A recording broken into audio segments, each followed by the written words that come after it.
Assalamualaikum warahmatullahi wabarakatuh. Semoga semua kebaikan terlimpah kepada kita semua.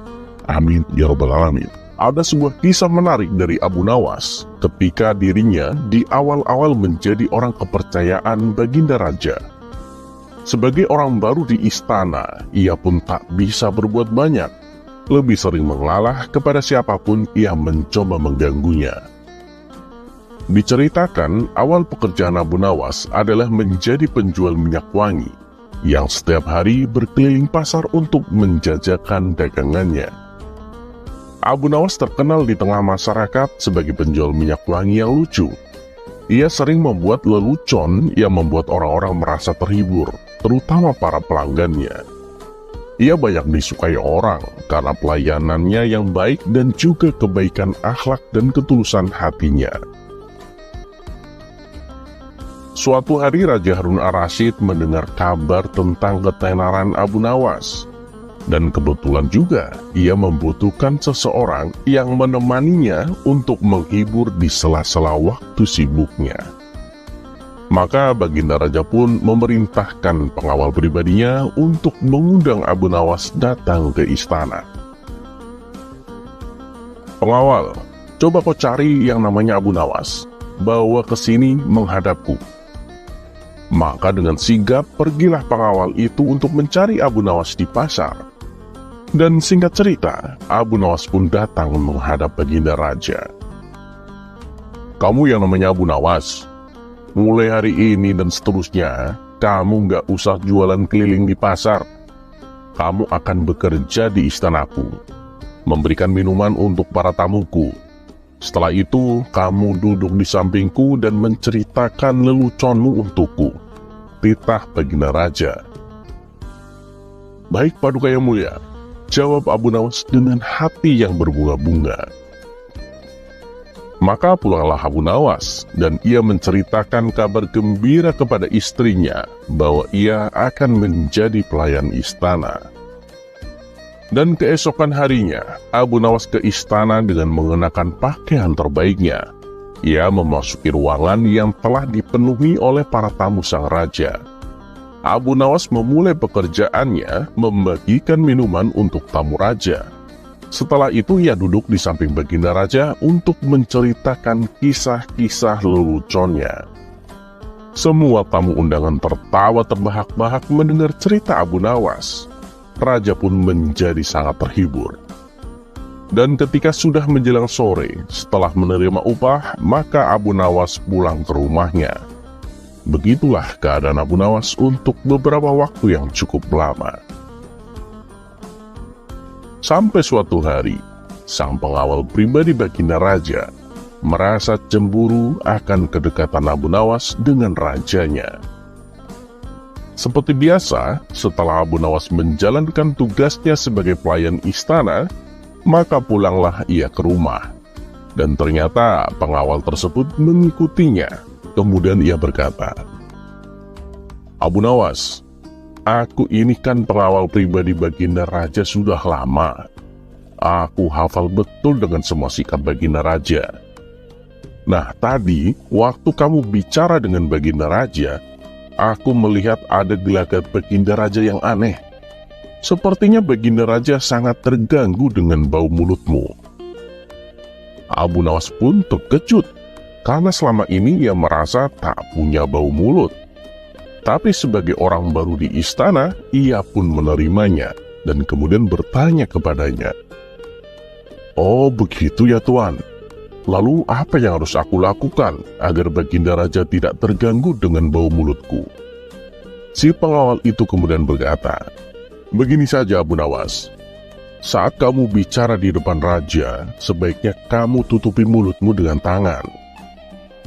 "Oh baiklah Tuan," jawab Abu Nawas.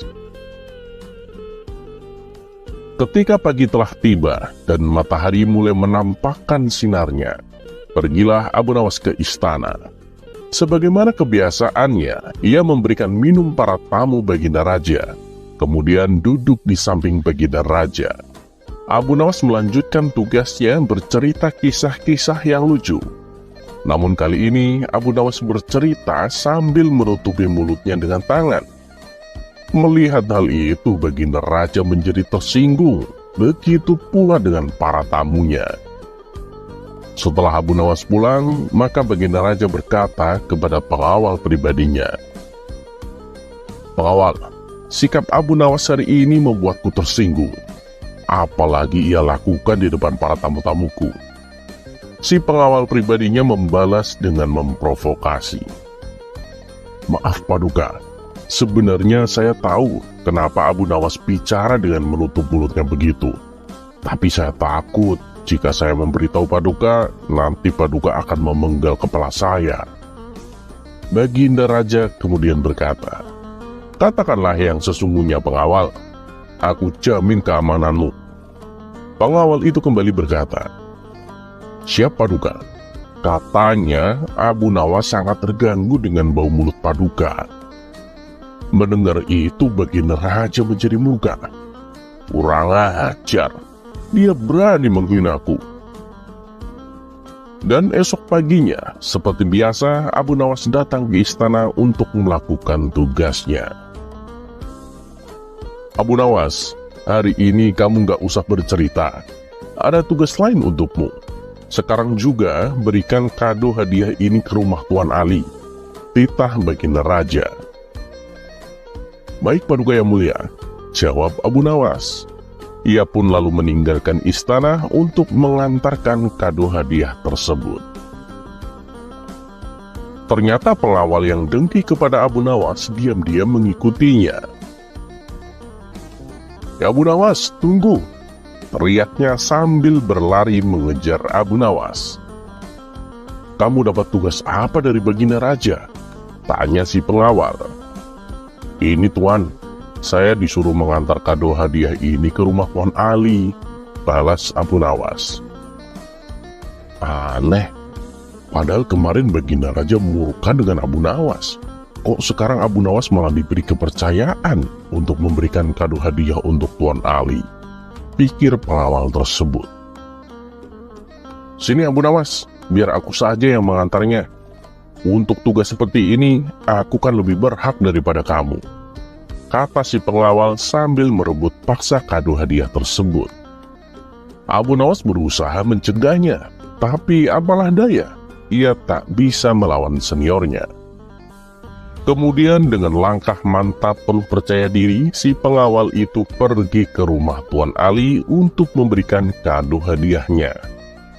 Setelah kado tersebut diterima Tuan Ali membukanya dan melihat di dalamnya ada surat yang bertuliskan, siapa saja yang mengantarkan kado ini, penggal kepalanya. Ternyata Tuan Ali adalah seorang algojo kerajaan. Maka tanpa basa-basi, ditangkaplah pengawal tersebut dan dipenggal kepalanya. Hari berikutnya, Abu Nawas kembali datang ke istana untuk melakukan tugasnya. Baginda Raja pun kaget melihat Abu Nawas masih hidup. "Abu Nawas, aku ingin bertanya kepadamu," kata Baginda Raja. "Siap Paduka, silakan," jawab Abu Nawas. "Kenapa kamu kemarin bercerita dengan menutupi mulutmu pakai tangan?" tanya Baginda Raja. "Ampun Paduka yang mulia, kata pengawal pribadi Paduka, Paduka sangat terganggu dengan bau mulut saya, dan saya disarankan untuk menutupi mulut saya dengan tangan saat saya bicara di depan Paduka," ujar Abu Nawas. Baginda Raja kebingungan dengan pengakuan Abu Nawas yang berbeda dengan apa yang diceritakan pengawal pribadinya. Dan Raja pun sangat murka kepadanya karena kebohongannya yang dibuat-buat. Kemudian Baginda Raja kembali bertanya kepada Abu Nawas, "Oh begitu, terus gimana dengan kado hadiah yang kutitipkan kepadamu kemarin?" "Ampun Paduka yang mulia, kado itu direbut paksa oleh pengawal pribadi Paduka. Katanya dia lebih berhak dan pantas untuk mendapatkan tugas itu." Maka Baginda Raja pun tersenyum sambil berkata, "Ya, memang benar. Dia sangat berhak mendapatkannya daripada kamu. Ya sudah Abu Nawas, sekarang lakukan tugasmu seperti biasanya."